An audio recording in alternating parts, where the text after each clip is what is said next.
we are going to discuss about types of RNA. There are three types of RNA. First one is your messenger RNA, जिसे हम लोग mRNA कहते हैं.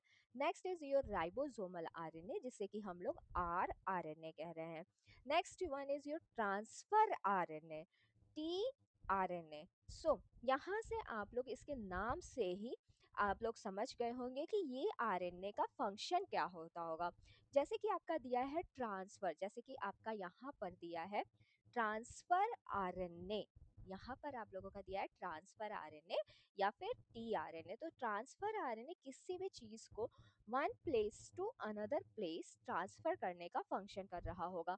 Ribosomal RNA यानी कि आपके जो राइबोसोम यूनिट्स होती हैं, ये जो आपकी राइबोसोम की यूनिट्स हैं उनमें प्रेजेंट होने वाला है. राइबोसोम से रिलेटेड कुछ चीजें होती हैं जहाँ पे ये आरएनए फंक्शन करने वाला है. नेक्स्ट आपका दिया है मैसेंजर आरएनए. तो मैसेंजर आरएनए के पास कुछ मैसेजेस होते होंगे जिनका यूज या फंक्शन होने वाला है. तो आज हम लोग टॉपिक कवर करने वाले हैं टाइप्स ऑफ आरएनए, और इसी के साथ आप लोगों का एनसीईआरटी का बायोमोलिक्यूल्स का चैप्टर फिनिश होने वाला है. और अगर वीडियो अच्छी लग रही हो तो like comment and subscribe the channel. अगर कोई भी लेक्चर या कोई भी टॉपिक नहीं समझ में आ रहा है तो कमेंट बॉक्स में लिख के ज़रूर बताएं. हाँ, और उसे हम लोग नेक्स्ट सेशन में ज़रूर डिस्कस करेंगे. ठीक है, नेक्स्ट हम लोग अब स्टार्ट करते हैं अपना topic messenger RNA, mRNA. It is a single strand linear polynucleotide chain that carries genetic information. So genetic information is your message from DNA to ribosome. So mRNA आप लोगों का एक सिंगल स्ट्रैंड है. ठीक है, सिंगल स्ट्रैंड ऑफ लीनियर. तो ये कुछ लीनियर आप लोग देख सकते हैं, ये लीनियर क्या है, ये लीनियर पॉली राइबो क्यों, क्योंकि आपका जो जेनेटिक इंफॉर्मेशन है वो कहाँ से कहाँ ट्रांसफर हो रहा है, डीएनए से राइबोसोम पे. So poly for many, ribo for ribose, nucleotide. Nucleotide हम लोग डिस्कस कर चुके हैं किसे कहते हैं.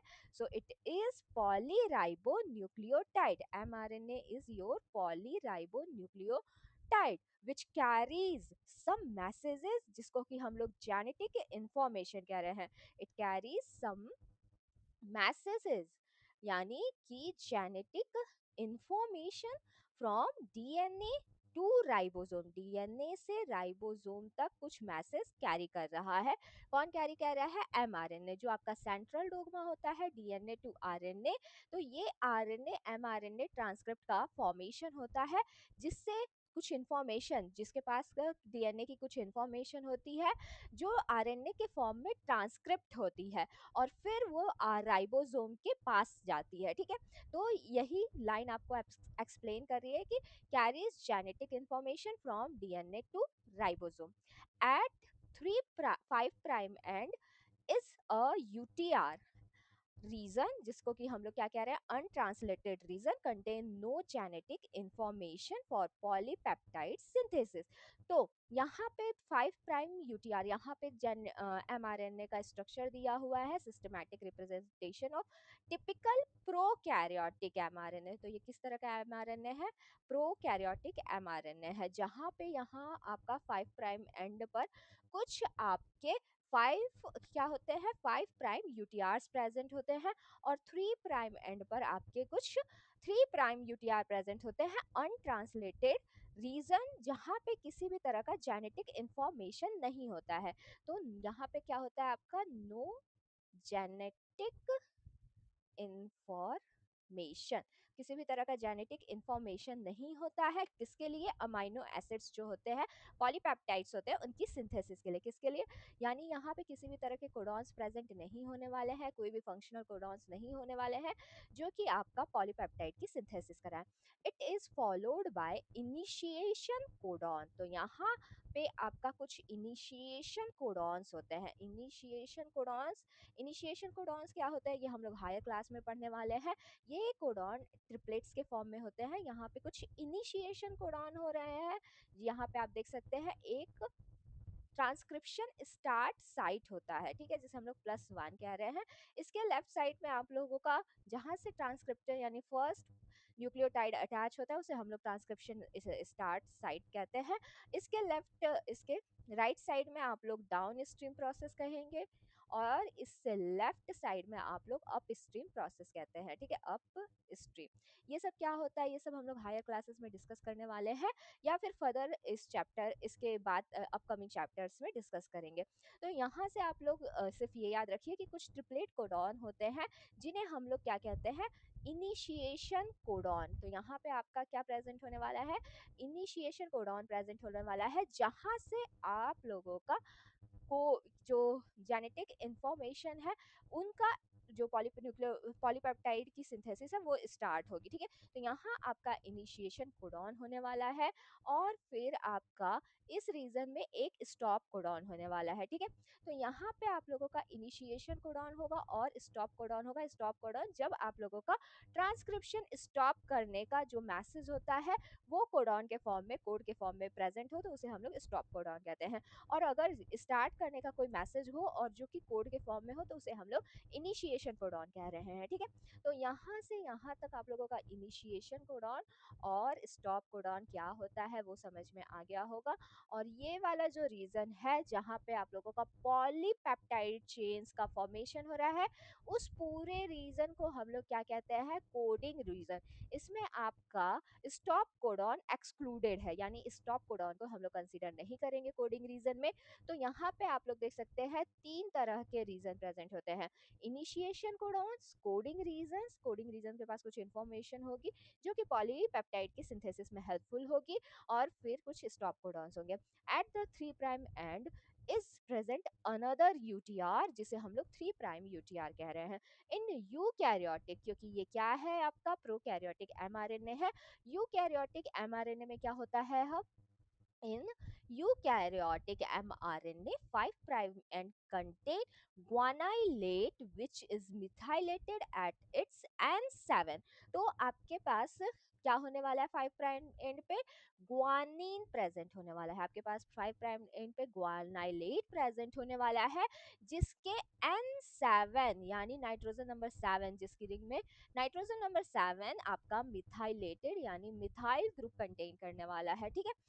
और इसे हम लोग मिथाइलेशन प्रोसेस कहते हैं और ये भी हम लोग फर्दर आने वाली क्लासेस में पढ़ने वाले हैं। This process is called capping. इस प्रोसेस को क्या कहते हैं, इस प्रोसेस को हम लोग कैपिंग कह रहे हैं। क्या कह रहे हैं, कैपिंग। इस प्रोसेस को हम लोग कैपिंग कहते हैं। 3 prime end of mRNA, 3 prime end of mRNA also undergo polyadenylation, addition of adenylate residue. तो आपका 5 प्राइम एंड पे ग्वानाइलेट प्रेजेंट होने वाला है जो कि मिथाइलेटेड होने वाला है, और 3 प्राइम एंड पे आप लोगों का क्या होने वाला है, 3 प्राइम एंड पे पॉली ए टेल प्रेजेंट होने वाली है। Multiple adenines groups as a nitrogenous base present होने वाले हैं, जिसे हम लोग क्या बोलते हैं, इसे हम लोग बोल रहे हैं पॉली ए टेल। इसे क्या कहते हैं हम लोग, पॉली ए टेल कहते हैं। ये एक तरह का मॉडिफिकेशन है जो कि आप लोगों का इंफॉर्मेशन को ट्रांसफर करने में हेल्पफुल होता है, ठीक है। क्योंकि सारी जो जेनेटिक इंफॉर्मेशन है इस वक्त कहाँ पर है, न्यूक्लियस में है, यूकैरियोट के केस में, ठीक है। यूकैरियोट के केस में उसे न्यूक्लियर मेम्ब्रेन पार करके राइबोसोम तक जाना है ताकि पॉलीपेप्टाइड्स की सिंथेसिस हो सके। तो ये मॉडिफिकेशन इसी ट्रांसफर को कराने के लिए किए गए हैं। यहाँ से आप लोग प्रोकैरियोटिक एमआरएनए का स्ट्रक्चर समझ गए होंगे। 5 प्राइम यूटीआर अनट्रांसलेटेड रीजन होता है जहाँ पे किसी भी तरह का जेनेटिक इंफॉर्मेशन नहीं प्रेजेंट है, ओके। और 3 प्राइम यूटीआर और 5 प्राइम यूटीआर प्रेजेंट होते हैं दोनों एंड्स पे। एक एंड होता है, एक कोडॉन कोडिंग रीजन होता है जहाँ पे इंफॉर्मेशन इनिशिएशन का प्रेजेंट होता है, उसे हम लोग इनिशिएशन कोडॉन कह रहे हैं। और एक एंड होता है जहाँ 3 प्राइम के साइड पे एक एंड होता है जहाँ पे आपका स्टॉप करने के लिए, ट्रांसक्रिप्शन को स्टॉप करने के लिए कुछ कोडॉन्स प्रेजेंट होते हैं जिसे हम लोग स्टॉप कोडॉन कह रहे हैं। एक्सक्लूडिंग स्टॉप कोडॉन, आप लोगों के इसके बीच के रीजन को, इनिशिएशन कोडॉन और स्टॉप कोडॉन के बीच के रीजन को कोडिंग रीजन कहते हैं, जहाँ पे आप लोगों का पॉलीपेप्टाइड का सिंथेसिस हो रहा है, जो कि वो इंफॉर्मेशन है जो पॉलीपेप्टाइड की सिंथेसिस में हेल्प करने वाला है। होप यहाँ तक आप लोगों को mRNA क्लियर हो चुका होगा। नेक्स्ट हम लोग करने वाले हैं राइबोसोमल आरएनए, ठीक है। It forms a structural component of ribosome. तो राइबोसोमल आरएनए का क्या फंक्शन है, ये स्ट्रक्चरल कंपोनेंट का फॉर्मेशन करता है, किसके लिए, राइबोसोम्स के लिए, ठीक है, स्ट्रक्चरल कंपोनेंट ऑफ राइबोसोम। इसमें भी राइबोसोम आपके टू टाइप्स के होते हैं, एक होता है राइबो जोम्स। राइबोसोम्स आपके टू टाइप्स के होते हैं। प्रोकैरियोट्स में राइबोसोम क्या होते हैं, 70S, एस आपका स्वेटबर्ग यूनिट है जो कि सेंट्रीफ्यूगेशन में यूज होता है। और ये सब हम लोग टूल्स एंड टेक्निक के चैप्टर में पढ़ेंगे, अभी आप लोग सिर्फ एस याद रखिए, ठीक है। प्रोकैरियोट्स, तो प्रोकैरियोट्स में आपका क्या प्रेजेंट होता है, प्रोकैरियोट्स में 70S यूनिट होती है। 70S आपका स्वेटबर्ग यूनिट है जो कि सेंट्रीफ्यूगेशन टूल और टेक्निक के चैप्टर में स्वेटबर्ग क्या होता है वो सब हम लोग डिस्कस करेंगे।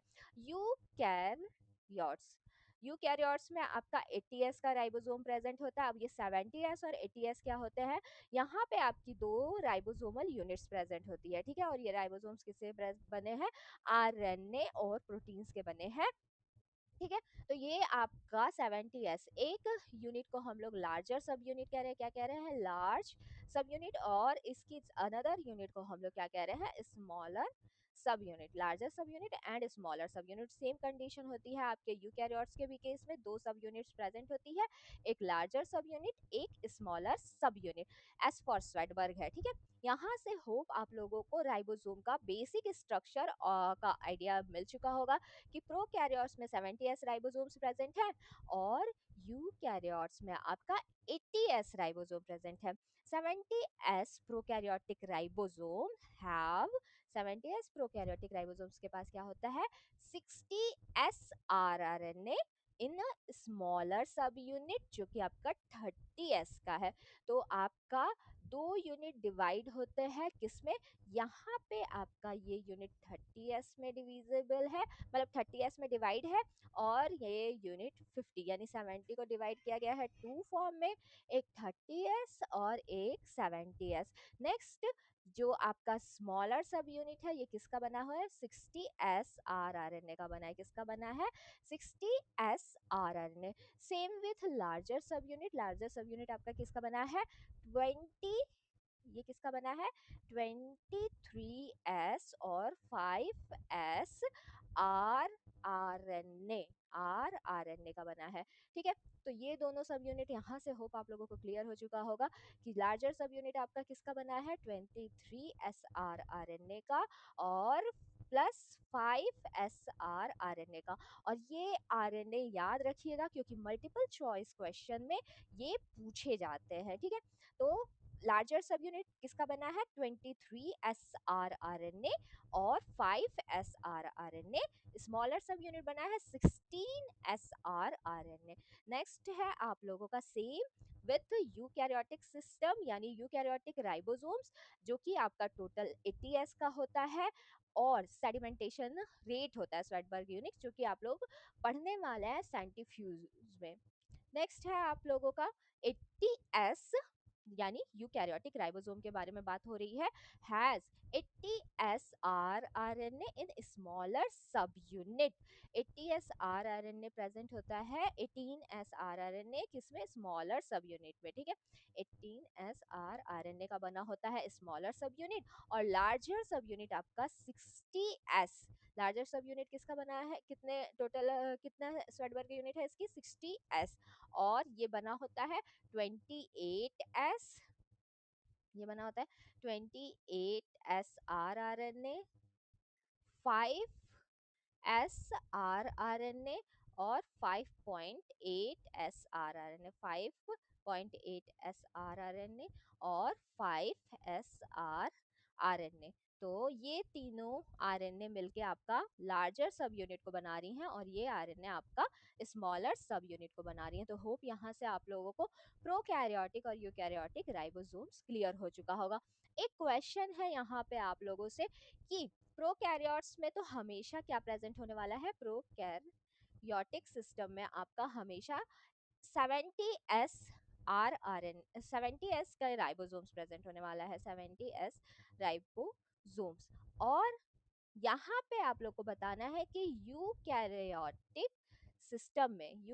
सिस्टम में आपका ए सिर्फ 70S राइबोसोम प्रेजेंट होगा, राइबोसोम या सिर्फ 80s राइबोसोम प्रेजेंट होने वाला है, राइबोसोम, या आप लोगों का 70s and 80s both ribosomes present होने वाले हैं। ये क्वेश्चन आप लोग हमें बताएंगे।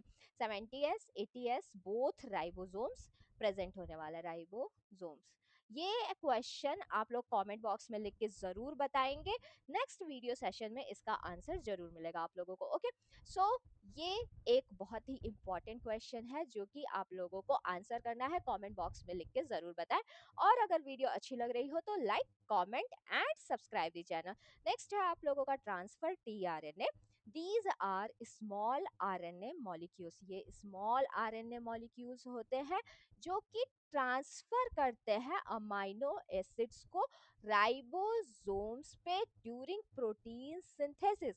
इनका फंक्शन क्या है? अमाइनो एसिड्स का इनका क्या फंक्शन है? Transfer of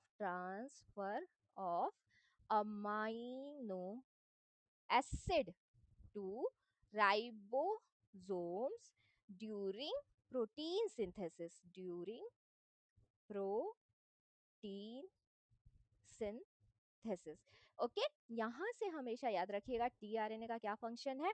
transfer of amino acids from transfer of amino acid to ribosome during protein synthesis. It is a single ribo, ये भी क्या है?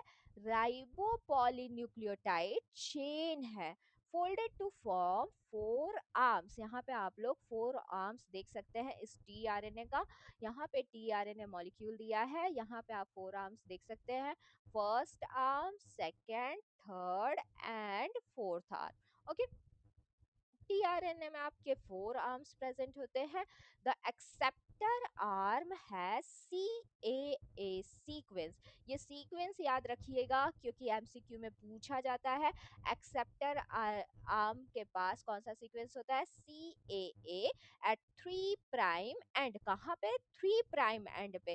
Which is amino acid building site, जो कि अमाइनो एसिड बिल्डिंग साइट है। तो amino acid का attachment सबसे पहले इसी 3' OH पे होगा और यहाँ पे सी प्रेजेंट होने वाला है। तो इसे हम लोग एक्सेप्टर आर्म भी कहते हैं। क्या कह रहे हैं? Attachment of amino acid, acceptor arm. Okay, ठीक है।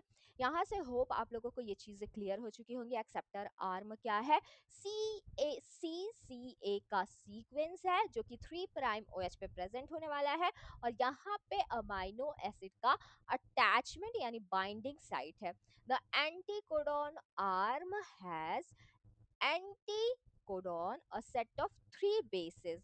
ठीक है, इसके पास 3 रैंडम बेस का सेट होता है। मान लेते हैं कोई भी सीक्वेंस, मान लेते हैं ACG। तो इसके पास 3 सेट ऑफ कॉम्प्लीमेंट्री एंटीकोडॉन्स होते हैं जो कि a set of 3 base which recognise specific codon, जो कि mRNA पे जो कोडॉन्स होते हैं, यानी आपका रैंडम ये नेम लेते हैं AGC। तो यहाँ पे आपका क्या प्रेजेंट होने वाला है? UGC। तो ये mRNA पे प्रेजेंट UGC के कोड्स को रिकॉग्नाइज करने वाले हैं ट्रांसलेशन के दौरान। ठीक है, विच रिकॉग्नाइज अ स्पेसिफिक कोडॉन। तो ये एक स्पेसिफिक कोडॉन को रिकॉग्नाइज करते हैं mRNA पे जो प्रेजेंट होते हैं ट्रांसलेशन यानी प्रोटीन सिंथेसिस के दौरान। तो होप यहाँ तक आप लोगों का mRNA, rRNA और tRNA क्लियर हो चुका होगा। और अगर वीडियो अच्छी लग रही होगा तो like, comment and subscribe the channel. यहीं पे हमारा जो एनसीईआरटी का बायोमोलिक्यूल का हमने सीरीज स्टार्ट किया था वो खत्म हुआ और बायोमोलिक्यूल का जो चैप्टर है वो यहाँ पर फिनिश होता है।